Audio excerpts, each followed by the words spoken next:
ست الكل، مالك جبت العيال في الهوا الطلق كده تذاكري لهم؟ ما كنت ذاكرت لهم عندك في الشقه وخلاص وكانت ملمومه. يعني هي فرقت يا منصوفه؟ وبعدين هنا امان ولا انت عايزه مصطفى يعرف؟ ما يعرف يا اختي، هو انت بتعملي حاجه غلط ولا حاجه حرام؟ انت بذاكري الاولاد، واولاد ابرياء احباب الله، بسم الله ما شاء الله. احباب الله احباب الله. بس انا جايه غصب عني وملوي دراعي وهم في الاخر ميح. ليه كده يا أبلة؟ ده احنا حبيناكي، واول ما شفناكي قلنا ان احنا هننجح على ايدك. بالظبط. بسم الله ما شاء الله. شفت العيال بيتكلموا زي اللبلب، الله اكبر، 5 خميس عليهم. انا بس مش عايزاكي تحلمي قوي يعني عشان ما تقعيش على بوزك يتكسر. يتكسر ليه يا حبيبتي؟ بالسلامة بوزي. انت بس اللي تبطلي تغلي كده عشان تولدي قبل اوانك، وبعدين بكره هتدوقي العيال وتعرفي غلاوتهم عندك هيبقوا ازاي. هات يا ابني وريني. يا ابني قلت لك 100 مره الميم من غير نقطه. انت عديت من الامتحانات قبل كده ازاي؟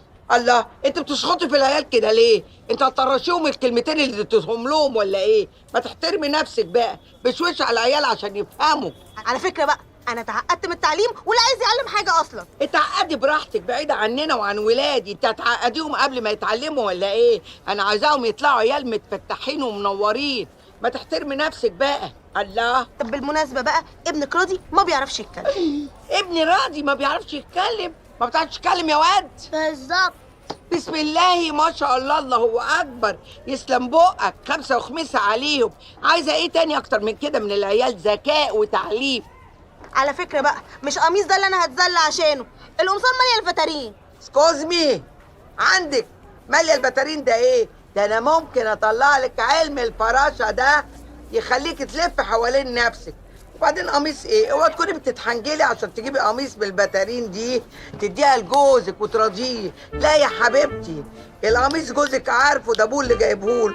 ليه مش هيشوف قفا القميص ويشوف التيكت اللي عليه؟ ولا عاوزه تختميني على قفايا ولا ايه؟ اصحي. انا نفسي تستخدمي بس علم الفراشه بتاعك ده في اي حاجه غير اللي انت بتعمليه، صدقيني هتلاقي نفسك في حته تانية خالص. حالي ماله حالي؟ ما انا زي الفل، بس بطلي نبر عليا. وبعدين ما تنسيش انك لو اشتريت القميص يا حبيبتي اللي بترسمي عليه ده هيبقى ميزانيه شكلها ايه معاك؟ هتقلي في الميزانيه في البيت، وساعتها ايه؟ جوزك يكشفك ويفرمك فرم. ده القميص بتاع ابوه. انا نفسي اعرف ولادك ما خدوش ربع ذكائك ده ليه؟ الله اكبر، ليه؟ ده العيال مخهم كله بيلق ذكاء اهو. قول يا واد. بالظبط.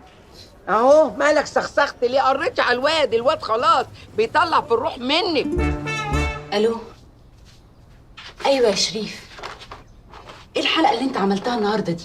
والله العظيم قلت لصالح انها فقره ممله وهتبقى فقره منيله بنيله، محدش صدقني. مين الستات اللي معاك دول؟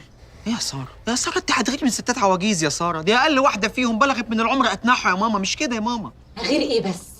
هو انا بعمل ايه؟ ديفيليه. والديفيليه ده لايه؟ لستات كبار السن. برافو. ولما زوزو مشيت انا مش قلت لك ان انا عايزه موديلز وانت قلت لي صعب؟ مش حصل؟ ايوه حصل، بس دول مش موديلز اساسا يا ماما. فين شريف المذيع المتألق وتأثيره عليهم؟ لا، من حيث التأثير والإقناع ما تقلقيش عليا.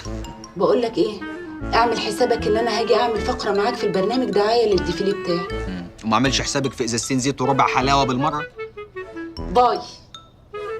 أؤمري يا منصوفة. ما يمرش عليك عدو.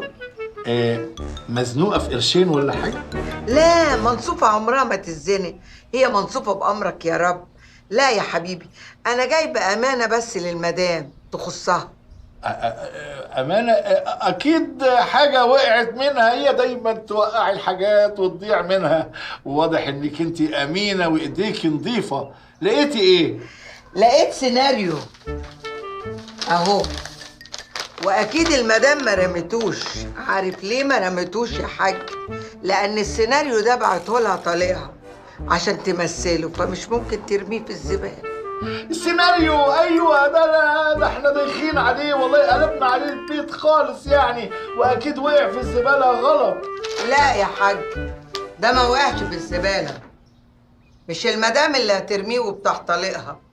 تلاقي الغيره كلتك ورميته بورد ايدك ولا ايه؟ ايه بقى المعلومات دي كلها؟ جبتيها منين؟ انت واخده قطرنا من الزباله وبتحضري بيها عفاريت؟ عفاريت؟ ما عفريت الا بني ادم. ايه يا سعاده البيه؟ دي معلومات عامه. طب بقول لك ايه، يعني زوزو على وصول دلوقتي، فلو سمحتي داري الموضوع ده واللي تطلبيه من عناية الاتنين ده، خصوصا بعد اللي عملتيه مع سارة والشريف، يعني يتفتلك بلاد بصراحة، ده انت قادرة. ما يقدر على القدره الا ربنا يا سعاده البيه. خلاص قول للسكان يزودوا لي الراتب مرتين. اطلبي مني حاجة أنا أقدر أعملها، إنما أقول للسكان والملاك زودوا لها الراتب، لا ما أقدرش طبعا. خلاص يا حاج، ما تاخدهاش على اعصابك قوي كده، ادفعهم لي من جيبك اذا ما كانش عاجبك. لا اما خلاص انا قاعده مستنيه ست الحسن والجمال اوريها السيناريو عشان تمثله بتاع حبيب القلب طليقها. لا حاضر خلاص. خلاص ايه؟ هتدفع. اهلا وسهلا، منوره. اهلا وسهلا. يزيد نورك يا حاج. الله، انت هنا يا منصوفه؟ ايوه يا ست الكل، اصل الحاج ربنا يكرمه دنيا واخره، وعدني ان يديني شويه حاجات حلوه للعيال.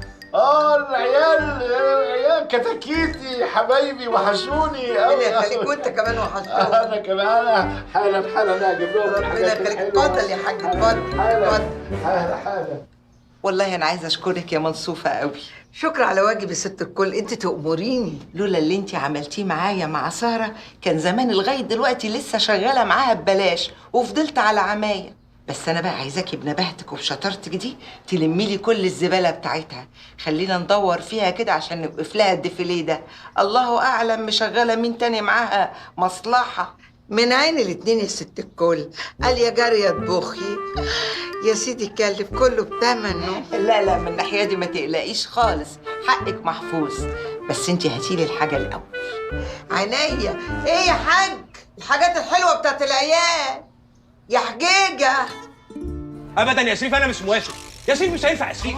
لا يا شريف انا مش موافق، ماليش دعوه يا ابني افهم. احنا لو عملنا فقره الديفيليه دي عندنا في البرنامج هتزود عدد المشاهدين بشكل مش طبيعي.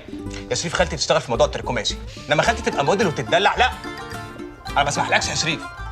انت عارف لو العيله عرفت حاجه زي دي هيحصل ايه؟ يا ابني وانا بقول لك ان خالتك هتعمل استعراض بمايوهات بكيني يا حبيبي، ده انت خدتك رجل بره ورجل جوه يا بابا. ما هي دي المصيبه يا شريف، خالتي دي قدوه بنات العيله، لما خالتي تشتغل موديل وتتدلع وتتمخطر البنات الصغيرين هيعملوا ايه؟ بس انا بصراحه كده عايز اعترف لك اعتراف، زي ما انت كنت صريح معايا انا هبقى صريح معاك. وانا احب الصراحه يا شريف. انا واعد مراتي بالفقره دي. اي شفت؟ دوست على دراع المكسور يا شريف. طيب انا موافق بس بشرط. ايه هو؟ تمشي باحترامها. تقلقش، هتلاقي جندي ماشي على الكات ووك كده ماسك الحزم لافق. انا مش عايز دلع يا شريف. دونت وري، تقلقش. يلا ماشي يا حضر شريف. خالته وخليها تكلمني. انا واثق فيك يا شريف. حبيبي نزل ايدك يلا.